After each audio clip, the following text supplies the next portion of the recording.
I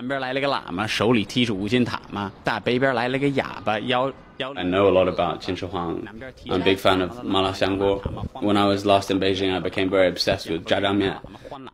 I love Chinese culture.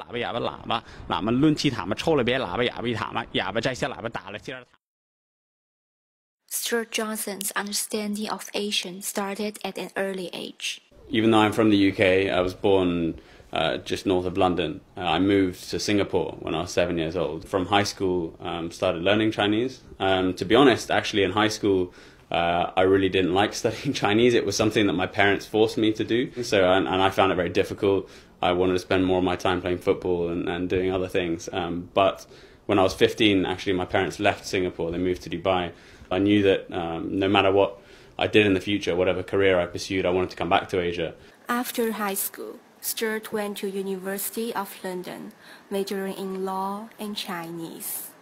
It's funny, I grew up in Singapore. I spent, more than 11 years there, but I never actually made it to China. I think a lot of what I learned about China was very macro. So, you know a lot about what's happening, political movements, economic movements, but I didn't know much about the people. To get a better understanding of the real China, Stewart came to China as a transfer student in his sophomore year. I really had no idea what to expect when I first came out here. You can read in the newspaper what's happening in China, but you can't really get a sense of what life's like until you get here. I was just very excited to see the changes for myself. Stewart rented a Siheyuan in Beijing, where he got a chance to immerse himself at the core of Chinese culture. A lot of our neighbors were local taxi drivers and just very welcoming. When I first came here, when I first did my year abroad, I really fell in love with China. But whether or not he would connect his own future to China was still unclear. At that point, I wasn't 100% sure about China. I really had no idea what to expect, and I had no concept of really how long I'd end up spending here, and then the friendships that I'd make and the attachment that I would start building up to. But one thing Stewart didn't expect was to participate to the Chinese bridge competition, a Chinese proficiency competition for college students from all over the world. 接下来我们要有请到的是23号选手蒋思哲的爸爸妈妈，还有他的弟弟，他们来自英国。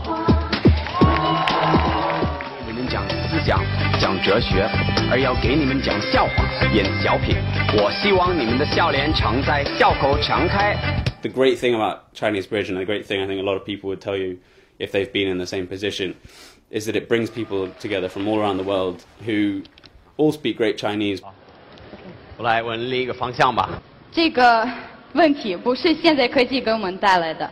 那我为什么一点儿也不喜欢？ He got into the finals and went on to win the championship of the nice Chinese bridge competition. 23号选手蒋思哲，恭喜你！ When I got there, seeing how amazing everyone else was at Chinese, I had no idea of, how far I'd get, and I had no expectation. I think maybe that was part of the reason I did quite well, because I didn't take it too seriously. Through winning the competition, it's changed my life. It gave me a very good entry into being genuinely involved in China-Britain relations and China-foreign relations, getting involved in a lot of exchanges. He then got a chance to attend a series of conferences on China-UK relations as a representative of friendship among young people in the two countries. 就是消除误解，求同存异，建立友谊，维护和平，贡献友谊。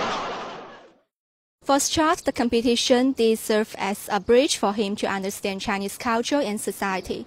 After winning the competition's top prize, he got a scholarship from the Confucius Institute to study economic and management in Tsinghua University. It's a fantastic university. It produces a lot of China's greatest entrepreneurs as well. A lot of people now, really creating value in China. I wanted to be a part of that. I wanted to start meeting the people in China who will be making changes in the next 10 years. Generally speaking, I haven't been disappointed. He met Qi Te, a student from Beijing University, at the China-UK Youth Dialog, who later became his business partner. He was at the time representing Britain, and I was the delegate of China. We had our first conversation on the Great Wall. It was an excursion during the China-Britain Youth Dialog, that activity, and we didn't talk much before that. And that was the second day of the conference. We were both marching on the Great Wall. It was a really good. I remember it was a really good day. And then Stewart just came to me and initiated the conversation. He said, "Well, you know, where did you learn English?" I said, "Well, I had the same question. Where did you learn Chinese?" You know, that's how we started the conversation, and the conversation never stopped since that day. At that time, Qite and his friends were setting up an educational group which focused on teenagers' extracurricular activities. From this conversation, Stewart saw a valuable career starting point. You know, we can really start from that point, building relationships from person to person rather than country to country. Not on a political level, but on a human level. He then joined his team as program director, taking charge of educational cooperation between China and the UK. He brings a breath of fresh air to the team. You know, before he came to the team, is only Chinese and American, and you know, apparently when he came in, his British accent and his multicultural background, he can fluently speak in Chinese. You know, all of those elements just brings the team together and makes everybody believe, yes, now we are, you know, moving towards. It's really nice to have somebody here that is a Westerner, but also has an incredible knowledge of China and can obviously speak Chinese incredibly well. As in my mind, Stewart is the person who thinks globally but can actually act locally. You can make a few speeches, that's not going to change anything, but that's why I'm trying to do education, at least on the day-to-day life. You can try and change the lives of people who are going to be in 30 years' time. The founders of Alpha Partners come from a variety of cultural backgrounds. I am Chinese, Stewart is British, and we have another partner who's American. These young people are pursuing their own China dreams, and Stewart said it's honored to be part of it. They're some of the smartest Chinese people I've ever met. They have, you know, great dreams, great vision for education in China and where it wants to go. He is a doer and he's a thinker. He's a dream maker.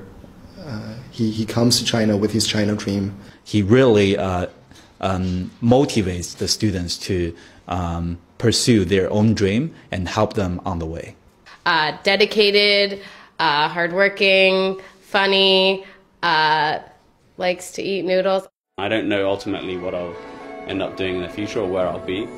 But I know that China will always be a part of that. I want to try and, again, play a very big role in China's development.